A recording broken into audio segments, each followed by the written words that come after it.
NIFD దగ్గరికి అయితే so national international of fashion designer దగ్గరికి సో లతక్క వచ్చింది. సో లతక్క తెలియని వాళ్ళు ఎవరు ఉండరు. సో లతక్క అందానికి ఒక ఆదర్శం అని చెప్పొచ్చు. ఈ రోజు ఇక్కడ ఫ్యాషన్ షోకి వచ్చింది. సో అందరికంటే మోడల్ కంటే అక్కే చాలా అందంగా కనిపిస్తుంది. ఒకసారి అక్క మాటలు అడిగి తెలుసుకుందాం వాళ్ళ పిల్లలు ఎలా ఉన్నారు. ఎందుకంటే ముఖ్యంగా వాళ్ళ పిల్లలతోని సో వాళ్ళ హస్బెండ్తోనే తను చాలా మంచి వీడియోస్ చేస్తూ ఉంటుంది. యాక్చువల్గా టిక్ టాక్ నుండి ఈ రోజు ఇన్స్టాలో ఒక మంచి ఫేమ్ తెచ్చుకున్నటువంటి లతక్క ఈ రోజు ఎన్ఐఎఫ్డి గురించి ఏం చెప్తుందో ఒకసారి తన మాటలు అడిగి తెలుసుకుందాం. అక్క నమస్తే. నమస్తే, ఎలా ఉన్నారు? సూపర్. సో ఫ్యాషన్ షోకి వచ్చారు. సో అసలు ఫ్యాషన్ షో మీద ఎందుకంటే లేడీస్ కి అందానికి చాలా ప్యూరిటీ ఇస్తూ ఉంటారు. సో ఫ్యాషన్ గా రెడీ కావాలి, అందంగా కనిపించాలని చెప్తూ ఉంటారు. సో మీరు ఏం చెప్తారు అక్క? ఫ్యాషన్ షో అంటే మెయిన్గా ఫస్ట్ ఇలాంటివి కండక్ట్ చేసి చాలా మందిని ఎంకరేజ్ చేయడం బాగుంది. So first of all thanks చెప్పుకోవాలి.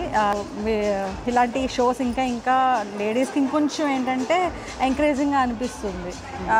ఫస్ట్ ఆఫ్ ఆల్ దానికి అయితే థ్యాంక్స్ చెప్పుకుందాం. నెక్స్ట్ వచ్చేసరికి ఫ్యాషన్ షో అనేది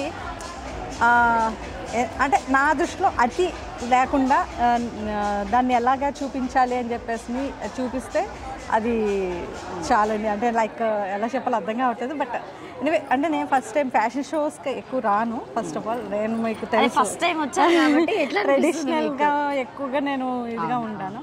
ఫస్ట్ టైం రావటం జరుగుతుంది. సరే చూద్దామని చెప్పేసి. బట్ అంతా బాగుంది లోపలంతా కూడా.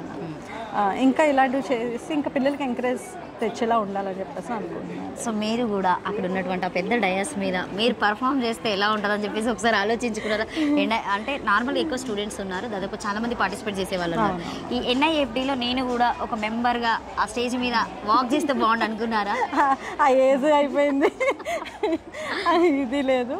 ఏదైనా అంటే మన పిల్లల వరకు పిల్లలు మా అంటున్నప్పుడు ఆ ఆలోచన కూడా నాకు రాదులే. అదే. సో మీరు ఇక్కడ దాకా వచ్చారు. So really thank you so much.